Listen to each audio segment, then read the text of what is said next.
Welcome back to Tale 3 Cabins. If you watched the last video, I was doing a little project here where I'm preparing to run some underground romex into the ground, and I'm going from my shed to the house so I can get some electricity out to the shed. And this is kind of the setup I was going to use using a subsoiler and running some conduit strapped to the subsoiler and feeding the power line through the top. So I'm doing a trial run here. I'm starting just going from point A to point B. I want to just make sure that I don't have any obstacles in my way before I attach the conduit and before I start running wire. I don't want to have to stop in the middle of the project, get stuck, or just have an issue where I'm caught in the middle with wire underground and I don't know what to do after that point.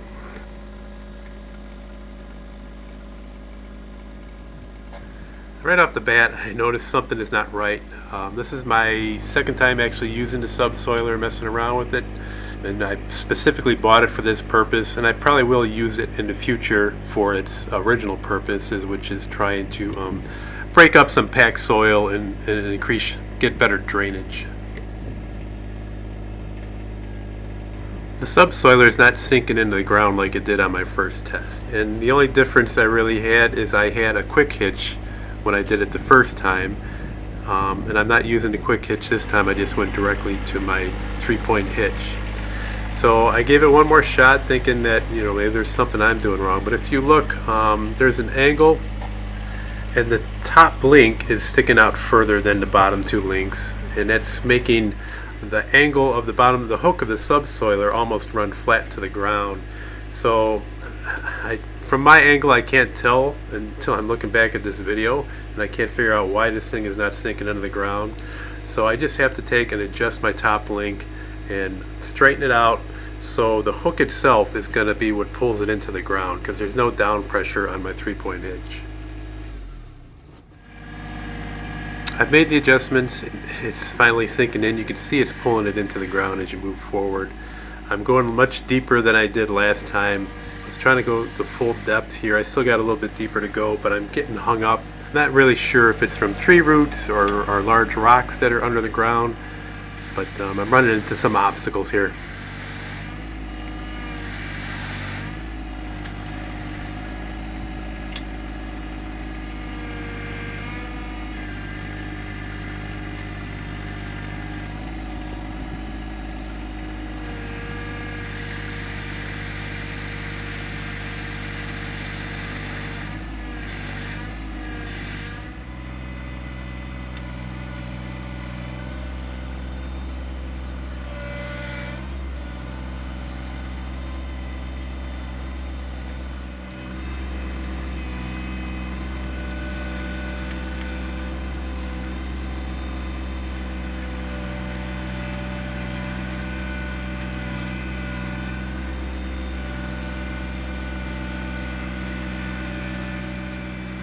So as I'm trying to move forward here, every time I meet resistance, I end up pulling up a little bit, and I end up pulling up a good sized rock or boulder.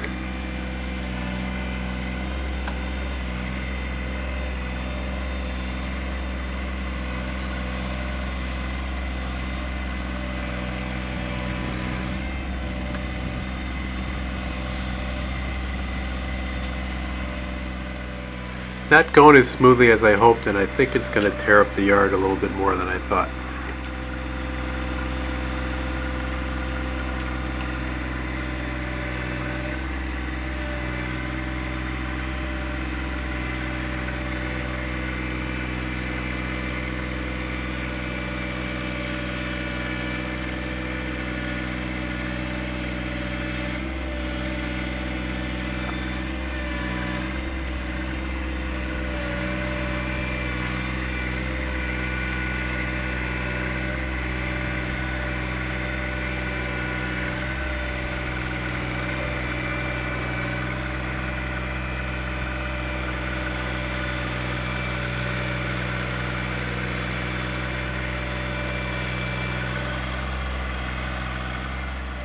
Now here's the area where the gas line is, so I need to come up a little bit higher just to make sure. I don't think I'm going to hit it, but I'd rather be safe than sorry.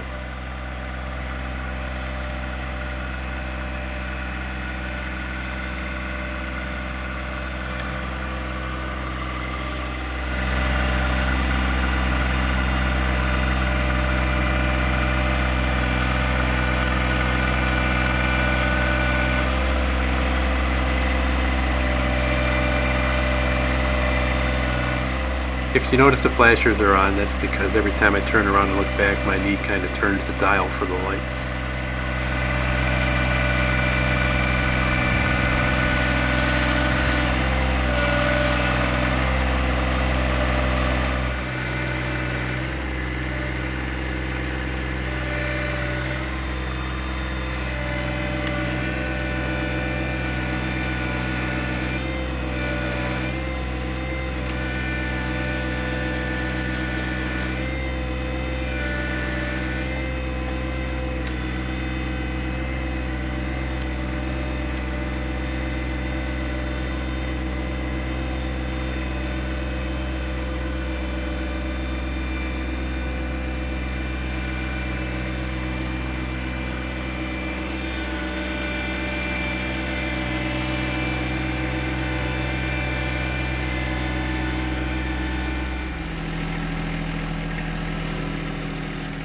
Well, it was pretty much a struggle the whole way getting from point A to point B here, and I'm going to make one more pass just because I want to make it as smooth as I can when I actually have the underground romex running.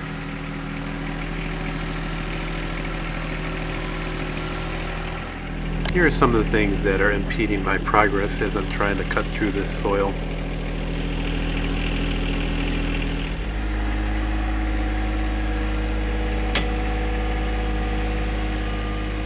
Dry run number 2 is going a little bit smoother, but I'm still pulling up some good sized rocks, and I'm definitely tearing up the yard.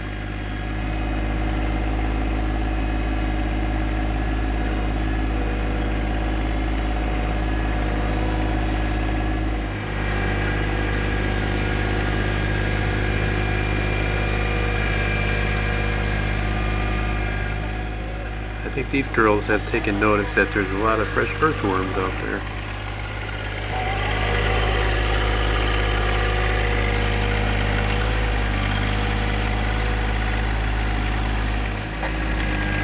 Needless to say, I went on another third trial run, and hopefully this is going to be the last.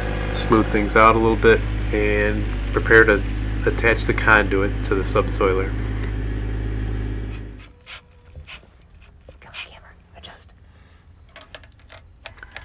I did clip off the excess too once I finished tightening them.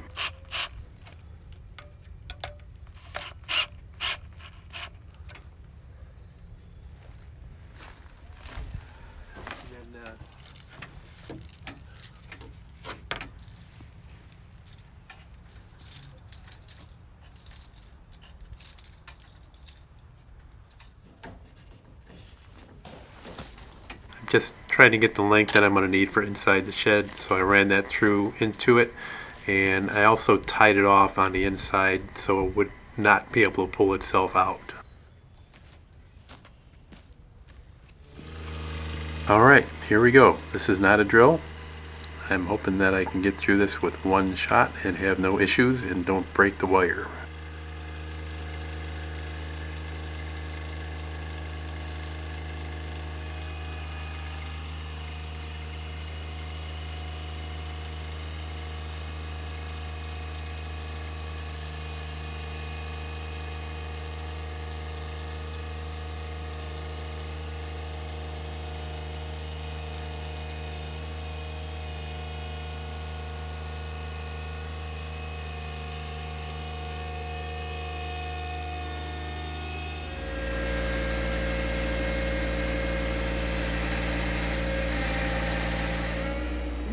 On the top of the picture you probably can't see, but the weight of the romex wrapped around that bar on top, I thought it would feed off and just spin, but you really need something like a spindle attached to the romex so it'll just kind of spin naturally.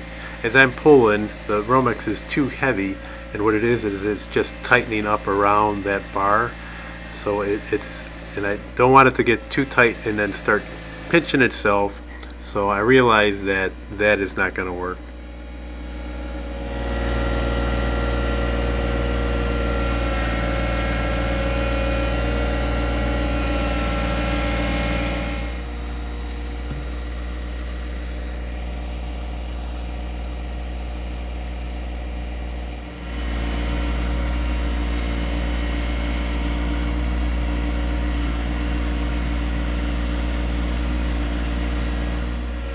So I stopped the camera, I took the spool off, and we're just going to feed it manually. And after I finished this, I realized it might have been better just to lay it out on the ground next to the tractor and just feed it in that way. But we left it on the roll, and this seems to be working okay. We just have to watch, make sure we don't kink it.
Still getting resistance, and I'm pretty sure it's from some good pieces of shale that are still underground.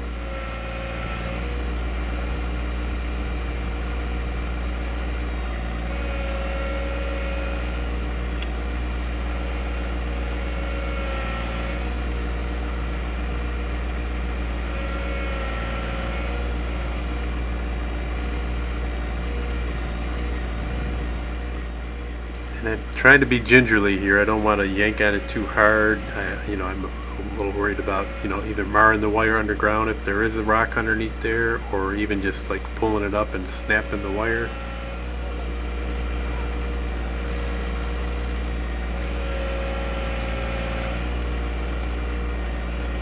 I do have to say, it seems like the hose clamps did a pretty good job of holding it on there. I was worried that maybe they would break, or the conduit would just crack in one of the areas where the clamps were.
Got just a few more feet to go, and it was not a smooth ride. I still had a lot of obstacles, and the wire did make its way down. What you can't see in front of me is that I did put like a ramp to drive over, where I dug the hole out where it comes out of the house, so I could try to get as close to that hole as I can and drive.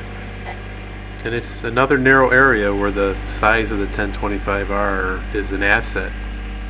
But I think in the open area I could use a little bit more horsepower trying to plow through some of those stones.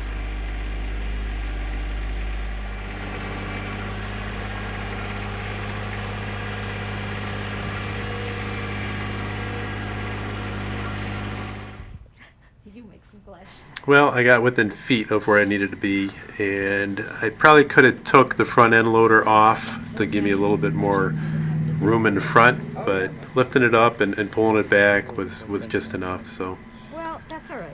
freaking groundhog.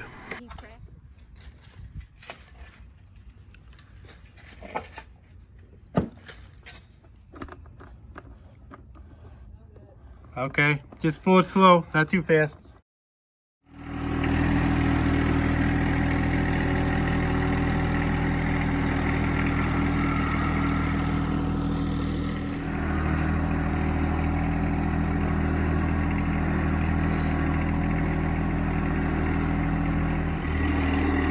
Yeah, this is not going to smooth out as well as it did when I did my test run earlier, but we are planning on replanting the front grass, killing it off, and reseeding sometime, probably towards the end of summer, but who knows, might be a little earlier now.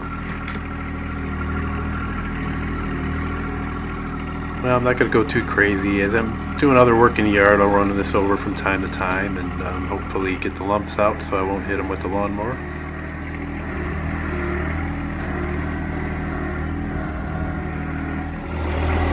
One of the last things I want to do here is just put a stone back underneath my shed overhang and clean that up a little bit.